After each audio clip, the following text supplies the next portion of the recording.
والعصر إن الإنسان لفي خسر إلا الذين آمنوا وعملوا الصالحات وتواصوا بالحق وتواصوا بالصبر۔ اللہ رب العالمین نے وقت اور زمانے کی قسم اٹھا کر فرمایا کہ بلا شبہ انسان خسارے اور نقصان میں ہے۔ وقت کی قسم کیوں اٹھائی گئی ہے؟ اس کی ایک وجہ بعض مفسرین نے یہ ذکر کی کہ وقت کسی کا انتظار نہیں کرتا، یہ اپنی منزل کی طرف رواں دواں رہتا ہے اور انسان وقت کی قدر نہیں کرتا۔ تو وقت کی اہمیت بتانے کے لیے یہاں پر وقت کی قسم کھائی گئی ہے کہ اپنے وقت کو غنیمت جان لو اور اپنے آپ کو نقصان اور خسارے سے نکال کر ایمان و عمل کی راہ پر ڈال لو۔ تو نقصان اور خسارے سے ہمیشہ وہی انسان بچتا ہے جو ایمان و عمل کی راہ کو صحیح اختیار کر لیتا ہے۔ تو ایمان بہت بڑی دولت ہے جس کا 12 دفعہ قرآن پاک میں ذکر آیا ہے۔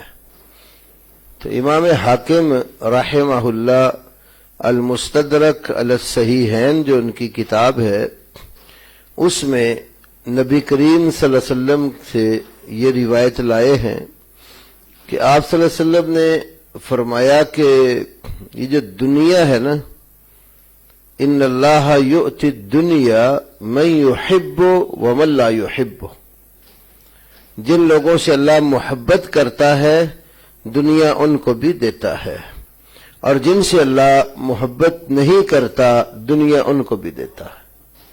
اور یہ بات مشاہدے میں ہے، آپ ماشاءاللہ مارکیٹ میں ہیں، یہاں پر ہر طرح کے لوگ ہوتے ہیں، ایمان والے نمازوں کے پابند بھی آپ کو ملیں گے اور وہ بھی ملیں گے جو مسجدوں کے سائے تلے رہ کر بھی نماز کے قریب نہیں جاتے، اور دوسرے لوگ بھی جو اللہ کو ماننے والے ہی نہیں ہوتے وہ بھی مارکیٹوں میں آتے ہیں۔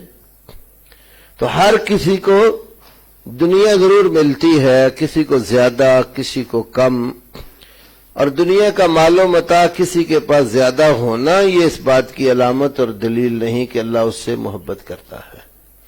بعض اوقات اللہ تعالی انسانوں کو نافرمانیوں کے باوجود بہت زیادہ دولت دے دیتا ہے، یہ مسند احمد میں حدیث ہے۔ تو وہ اللہ کا انعام نہیں ہوتا، بلکہ آپ صلی اللہ علیہ وسلم ذالک استدراج، وہ اللہ تعالیٰ کی طرف سے اس کو ایک ڈھیل اور مہلت دی گئی ہوتی ہے۔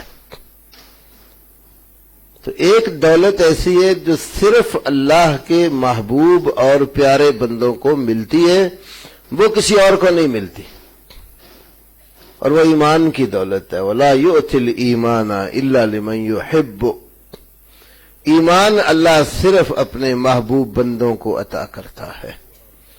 تو یہ ایمان کی دولت بہت بڑی دولت ہے، تو اس کی حفاظت ہم سب کو کرنی پڑتی ہے۔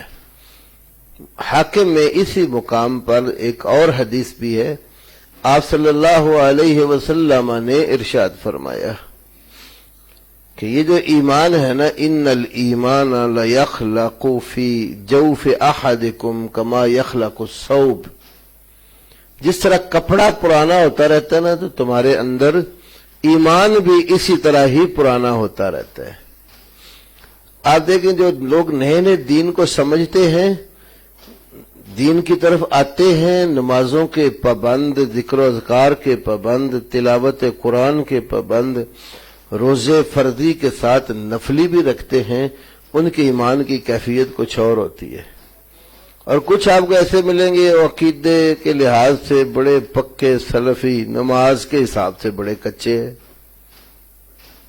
وہ تھوڑا سا وقت جیسے جیسے گزرتا جاتا ہے تو تو ایمان کی حالت بگڑ رہی ہوتی ہے، خرابی پیدا ہو رہی ہوتی ہے. اور یہ عروج و زوال پیچھے بھی انبیاء کی اگر سیرت اور ان کے قوموں کے حالات دیکھیں تو ایسے ہی معلوم ہوگا. اللہ تعالیٰ کوئی قوم بگڑ گئی تو اس کی اصلاح کے لیے پیغمبر بھیجتا، اور پیغمبر وہاں دعوت دین کا کام کرتا. جس وقت پیغمبر کی ذمہ داری پوری ہو چکی ہوتی تو جو ایمان لانے والے ہوتے اللہ تعالیٰ ان کو بچا لیتا، اور جتنے منکرین ہوتے ان کو عذاب میں گرفتار کر دیتا.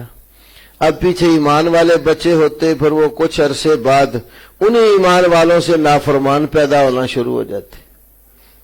پھر وہ قوم جب پھر اور کوئی بگڑتی اللہ کوئی اور نبی بھیج دیتا.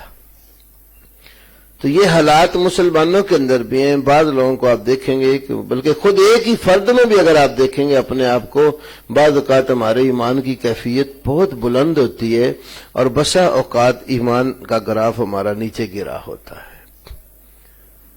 تو کپڑے کی مثال دی، جب کپڑا نیا ہوتا ہے پہلے دن کا تو اس کی شان و شوکت کچھ اور ہوتی ہے. پھر بندہ دھو کے جب پہنتا ہے، استعمال کرتا ہے، تو اس کا وہ پہلے والی رونق جو وہ ماند پڑنا شروع ہو جاتی ہے. پھر کثرت استعمال کی وجہ سے بعض کپڑے پھٹ جاتے ہیں، لوگ سلائی کرا کے پیوند لگا کے ان کو پہن لیتے ہیں. تو ایمان کا بھی بالکل یہی معاملہ ہے. تو نبی علیہ السلام نے پھر اس کی خبر گیری کے متعلق حکم فرما دیا، فَاسْأَلُوا اللَّهَ أَن يُجَدِّدَ إِيمَانَكُمْ، تم اللہ تبارک و تعالیٰ سے سوال کرتے رہا کرو کہ وہ تمہارے ایمان کی تجدید کرتا رہے. تو اس لیے میرے بھائیوں بزرگوں، ایمان کی خبر رکھنے کی ضرورت ہے. اور ایمان جب خراب ہونے پہ آتا ہے نا تو چھوٹی چھوٹی چیزوں پر بگڑ جاتا ہے. اور بعض اوقات بڑی بڑی امانتیں بندوں کے پاس ہوتی ہیں تو ایمان کے اتنے پکے ہوتے ہیں اس میں ایک پیسے کی بھی ہیرا پھیری نہیں کرتے. اور جب دل میں خرابی پیدا ہوتی ہے اور ایمان میں کمزوری آتی ہے تو چند ٹگوں کے اوپر بندہ ایمان ضائع کر لیتا ہے. یہودیوں کے حوالے سے اللہ تعالیٰ نے قرآن میں یہ بات بھی ایک جگہ ذکر کی ہے کہ آپ اگر ان کے پاس امانت رکھیں نا تو تھوڑی سی بھی امانت آپ رکھیں تو بعض وقت یہ ہوتا ہے کہ آپ کو اپنی امانت کی حفاظت کے لیے ان کے اوپر نگران بن کے کھڑا ہونا پڑے. تو بسا اوقات بندہ سوچتا ہے کہ میں نے امانت رکھ تو دی ہے، اب پتہ نہیں اس کی حفاظت ہونی کہ نہیں، میں خود دھیان رکھوں ساتھ. تو یہ ایمان بہت بڑی دولت ہے، اس کی فکر کرتے رہنا چاہیے. جو ہی ایمان میں کمزوری پیدا ہو تو وہ اسباب، عوامل، اعمال اختیار کرنے چاہیے جن کی وجہ سے ایمان بڑھتا ہے. تو ایمان کئی طریقوں سے بڑھتا ہے. اعمال بھی کچھ ایسے ہیں جن کی وجہ سے بندے کا ایمان بڑھتا ہے. کچھ جگہ ایسی ہیں جن میں جانے سے ایمان بڑھتا ہے. کچھ اوقات ایسے ہیں جن کی وجہ سے بندے کا ایمان بڑھتا ہے. کچھ شخصیات ایسی ہیں جن کے پاس جانے سے بندے کا ایمان بڑھتا ہے. دیکھیں اب جو بندہ یہاں نماز پڑھے ایمان کی کیفیت اور ہوتی ہے، اور حرم میں کھڑا ہو تو وہاں جا کر اس کے ایمان کی کیفیت اور ہو جاتی ہے. وہ مقام ایسا ہے کہ اللہ تعالیٰ وہاں جو ہے بندے کا ایمان کہیں آگے لے جاتا ہے. اسی طرح کچھ اعمال ایسے ہوتے ہیں اپنی جگہ پر اگرچہ چھوٹے ہوتے ہیں، فضیلت میں بہت بڑے ہوتے ہیں. اور کچھ اعمال ایسے ہیں کہ ایک ہی عمل کیا ہے تو کم از کم 10 گنا اس کا اجر اللہ کے وعدے کے مطابق ملتا ہے. کئی دفعہ عمل چھوٹا ہوتا ہے تو اجر بہت بڑا ہوتا ہے. جیسے جنازہ پڑھنے کا اجر نبی صلی اللہ علیہ وسلم نے اود پہاڑ جتنا بتایا. اب اود پہاڑ کچھ چھوٹا نہیں ہے. مجھے اللہ نے 2 بار موقع دیا اس کے آس پاس چکر لگانے کا تو وہ 21 کلومیٹر پر پھیلا ہوا ہے اور اس کی بلندی جو ہے نا وہ علیحدہ. تو یہ بعض مقامات، جگہیں اور بعض اعمال ایسے ہوتے ہیں، اس سے عمل بڑھتا ہے. تو سوچنا چاہیے کہ میرے عمل میں کمزوری آ رہی تو میں کیا صورتحال اپناؤں کہ میرا عمل بڑھے. بعض انسان اتنے اچھے اور نیک ہوتے ہیں، بندہ ان کے پاس جاتا ہے تو بندے کے ایمان میں اضافہ ہو جاتا ہے. اور بعض انسان ایسے ہوتے ہیں کہ جو تھوڑا بہت ایمان ہوتا ہے وہی ان کے پاس جا کر خطرہ لگتا ہے کہ برباد نہ ہو جائے. کتنے بزرگ علماء کرام، اللہ کے ولی، نیک لوگ، بندہ ان کی مجلس میں بیٹھتا ہے، اچھی باتیں سنتا ہے، اچھے حالات دیکھتا ہے تو خیر والی جگہ پر بیٹھنے سے ایمان بڑھتا ہے. تو اس لیے ایسے تمام عوامل کو مد نظر رکھنا چاہیے جن سے بندے کے ایمان میں اضافہ ہو. تو اللہ رب العالمین ہمیں ایمان کی دولت جو عطا کی اس پر قائم اور ثابت رکھے، اور اللہ رب العالمین ایسے اعمال کرنے کی توفیق عطا فرمائے جن کی وجہ سے ہمارے ایمان میں اضافہ ہوتا رہے۔